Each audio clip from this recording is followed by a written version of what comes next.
Best banget sini tuh sebelah bakso aci, lekoh banget. Bismillah.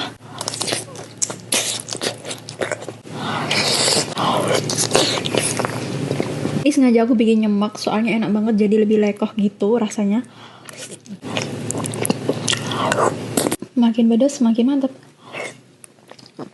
Dan tau nggak, ini tuh bakso acinya kenyal banget, nggak alot sama sekali.